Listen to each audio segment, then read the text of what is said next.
Turi muri komine Mabayi ku misozi iteganye n'ishamba rya Kibira ahazindutse humvikana inkoho ziremereye ndetse n'amasasi menshi. Benshi mu banyagihugu baturiye iryo shamba rya Kibira bakavuga ko ibintu bitoroshe kandi bakaba bafise ubwoba bukomeye cyane kubera ko mu minsi iheze hari hamaze iminsi hegeranyizwa ingabo z'u Burundi zitegurira gutera u Rwanda.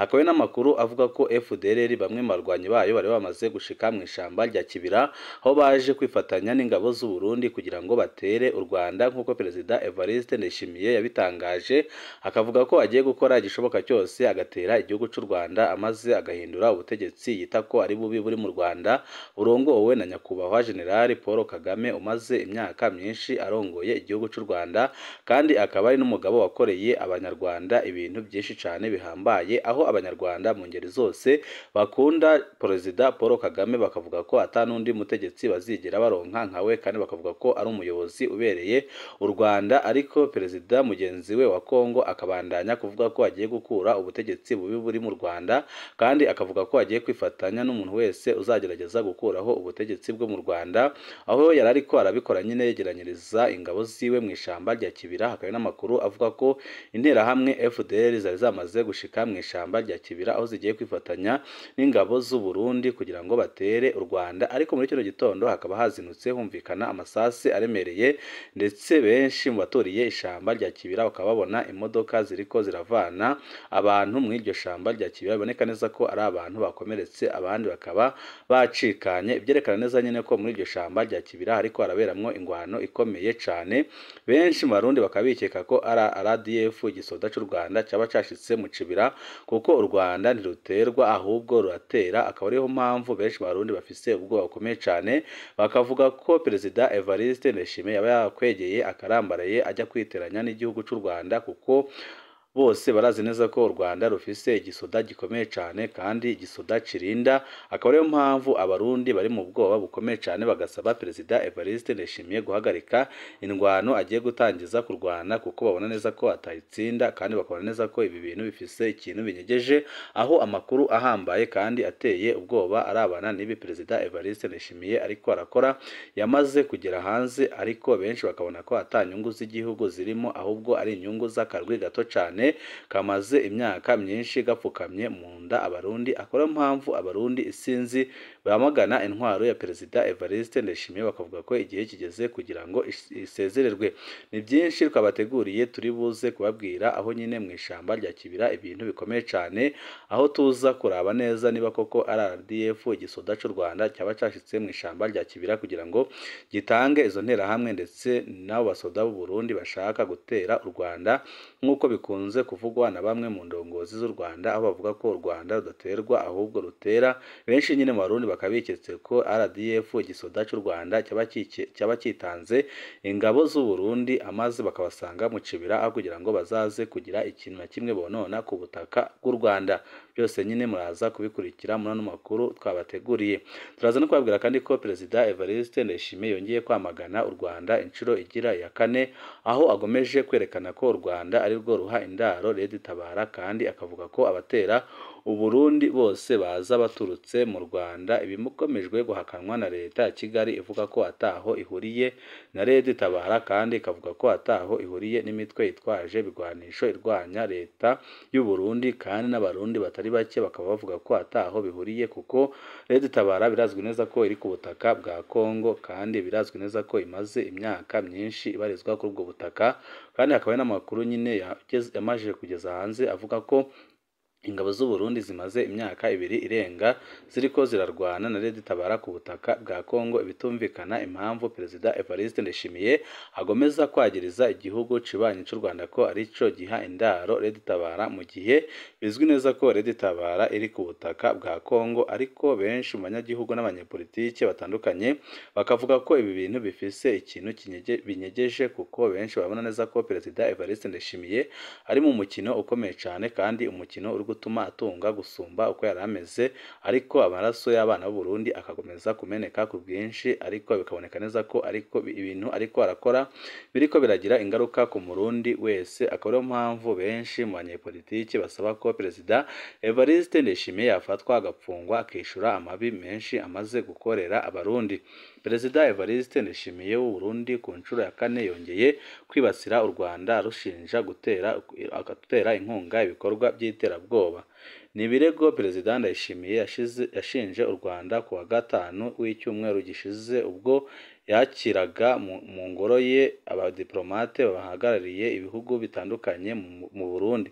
Ibirego by'uko u Rwanda rwaba rufasha umutwe wa Red Tabara urwanya ubutegetsi bw'u Burundi Ndayishimiye yatangiye kubyenyegeza mu mpera z'umwaka ushize ubwo yari mu kiganiro n'itangazamakuru ndetse no mu ijambo risoza umwaka wa 2023 yagejeje ku baturage b'igihugu cye, aho yavuze ko Red Tabara icumbitse ku butaka bw'u Rwanda kandi ikavuga ko ihabwa byose na leta y'u Rwanda. Byari imbere y'uko bisubiramwo ku wa 21 Mutarama ubwo yaganiraga n'urubyiruko rw'abanyekongo i Kinshasa, aho yanagaragaje ko yifuza gutangaza umusanzu wo gukuraho ubutegetsi bw'u Rwanda burongowe na nyakubahwa General Paul Kagame, ariko bikaba ari ibintu atashobora kandi bikaba ari ibintu bishobora gusiga bisambuye ubutegetsi bwiwe kurenza uko yatekerezaga ko byasambura ubutegetsi bw'u Rwanda. Ku nshuro ye ya kane Perezida Ndayishimiye yabwiye abadiplomate yari yakiriye ko u Rwanda ruja gushaka abagwanyi ba Red Tabara mu makambi y'impunzi ya Mahama yo mu karere ka Kirehe, rukabaha imyitozo mbere yo kubaha intwaro bazifashisha gutera u Burundi nk'uko byagenze mu minsi iheze, aho Perezida w'u Burundi avuga ko abateye u Burundi mu minsi iheze baje baturutse mu Rwanda. Ibihakanwa n'abarundi batari bake bavuga ko abateye u Burundi baje baturutse ku butaka bwa Kongo. Ati u Burundi nabwo ntibwigeze bugirirwa impuhwe n'iterabwoba. Twasoje umwaka mu cyunamo cy'abana bacu, ababyeyi bacu, abavandimwe ndetse n'abashiki bacu bazize igitero cy'iterabwoba cyateguriwe mu gihugu cy'u Rwanda duturanye. Ibi Perezida Evariste Ndayishimiye yabitangarije imbere y'abadiplomate baserukira ibihugu byabo mu Burundi, ariko benshi mu badiplomate bakabona ko Perezida Evariste Ndayishimiye ibyo aba ariko arakora ari ukwiyeza. Bizwi neza ko Red Tabara iri ku butaka bwa Kongo, itari ku butaka bw'u Rwanda. Twatunguwe cyane no kubona iki gihugu cy'u Rwanda duturanye gishaka ibyihebe mu makambi y'impunzi ya Mahama, kikabaha imyitozo, kikabakorera ibintu byose ndetse kikanabiha intwaro cyitwaje amategeko mpuzamahanga yo kurengera impunzi. Ndayishimiye yakomozaga ku gitero inyeshyamba za Red Tabara zagabye mu Gatumba hafi y'umupaka w'u Burundi na Kongo. Leta y'u Burundi ivuga ko ciciwemwo abasivile 20 gusa. Uriya mutwe wo kavuga ko abo wishe ari abasirikare 9 n'umupolisi umwe, aho nyine leta y'u Burundi ishinjwa ko ariyo yishe abasivile nk'uko nyine n'ubundi isanzwe ibigenza kugira ngo yambike ibara Red Tabara. Leta y'u Burundi ivuga ko icicaro gikuru cy'uyu mutwe kiri mu Rwanda ndetse ko ukoranira bya hafi n'ubuyobozi bw'ingabo z'u Rwanda mu kugaba ibitero by'iterabwoba ku Burundi. Ibihakanwa n'abarundi batari bake ndetse n'abanyarwanda na leta y'u Rwanda, kuko Red Tabara aho icumbitse harazwi kandi ihamaze imyaka myinshi, akaba ari ku butaka bwa Kongo kandi n'ingabo z'u Rwanda kandi n'ingabo za Kongo zikaba zimaze imyaka myinshi zirwana na Red Tabara ku butaka bwa Kongo.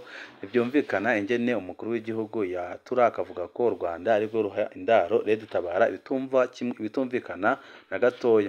Guverinoma y'u Rwanda mu itangazo yasohoye mu mpera z'umwaka ushize yanyomoje ibivugwa na leta y'u Burundi, ivuga ko nta mutwe n'umwe urwanya ubutegetsi bw'iki gihugu ikorana nawo ndetse ko nta n'urukagaba igitero ku butaka bwacyo uturutse mu Rwanda.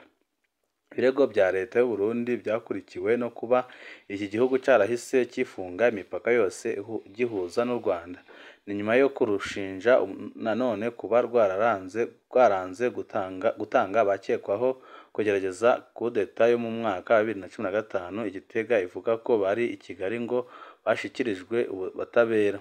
leta ya Gitega nyine ikavuga ko leta y'u Rwanda yanze gutanga abagerageje gutambagaza ubutegetsi mu mwaka wa 2015 kandi leta ya Gitega ikemeza ko abo bagerageje gutembagaza ubutegetsi mu mwaka wa 2015 ari nabo bayoboye cyangwa se barongoye Red Tabara, ariko benshi mu Barundi bakabihakana bivuye inyuma kuko Red Tabara yavutse mu mwaka wa 2011 mu gihe abavuga ko bagerageje gutembagaza ubutegetsi barongowe na Godefroid Niyombare leta ya Gitega yemeza ko ari mu Rwanda, kandi 2011 Red Tabara ivuka Godefroid Niyombare niwe watwara ingabo, niwe warurongoye ingabo z'u Burundi mu gihugu, mu nyuma aza kuzezwa iperereza mu gihugu hagati. Byaje byerekana neza ko Perezida Evariste Ndayishimiye ibyo avuga canke se akunze gushikiriza ataho biba bihuriye n'ukuri, kuko aravuga amajambo ateye ubwoba kandi adahumuriza, biboneka neza ko ataba yabanje kuyumvira, ariko benshi mu bariko barakorana ingendo ndetse n'abamuba hafi umunsi ku munsi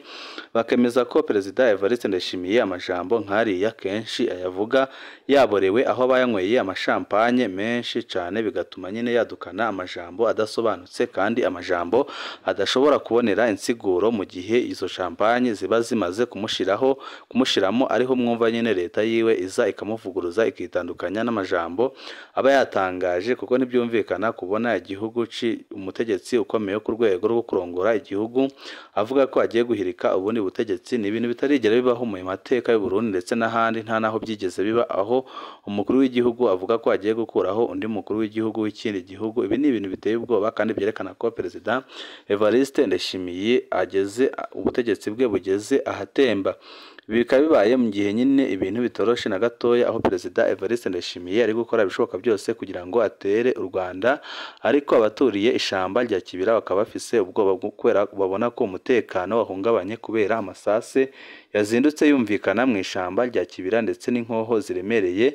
Benshi bakikeka ko RDF ingabo z'u Rwanda zaba zamaze gushika mu ishamba rya Kibira, kuko haramaze iminsi haherekanwa amakuru avuga ko ingabo z'u Burundi ziriko ziregeranirizwa mu ishamba rya Kibira kugira ngo zitere u Rwanda, kandi hakaba hari n'aba FDLR bamaze gushika muri iryo shamba rya Kibira, kandi bizwi neza ko FDLR ihungabanya umutekano w'u Rwanda kandi ikaba igizwe n'abasize bakoze jenoside mu Rwanda mu mwaka w'1994, jenoside yakorewe abatutsi. Akorewe mpamvu benshi mu Barundi ndetse n'abanyepolitike bari ngaha mu gihugu cy'u Burundi bavuga ko kubera ukuntu RDF ari igisoda gikomeye kandi kizi gucungera imbibi z'igihugu cacu, cyaba cyageze mu gihugu cy'u Burundi kikaba kiriko kirahangana bikomeye n'ingabo z'u Burundi mu ishamba rya Kibira, aho imodoka ziriko zirasomba bakomerekeye aho ngaho muri iryo shamba rya Kibira. Nyine ibintu bikaba bigiye kuba bibi cyane, kuko ingabo z'u Rwanda ziramutse arizo ziriko zirarasana n'ingabo z'u Burundi mu ishamba rya Kibira ntizahatinda, kuko zahita zinjira mu gihugu amaze ibintu bigahindura isura. N'amakuru tukibandanya kubatohoreza, aho turi buze kumenyera ibiriko birabera mu ishamba rya Kibira by'ukuri, ndetse n'abariko barahangana ku mpande zombe. Turaza kubashikiriza amakuru kuri nombonesha kure imwe rudende dushikiriza inkuru n'ibiganiro utaronka ahandi. Weco usabwa nta kindi no gucyanda kuri sabone kugira ngo uko dushizeho inkuru n'ibiganiro ujye uba wa mbere mu gushikirwa nabyo.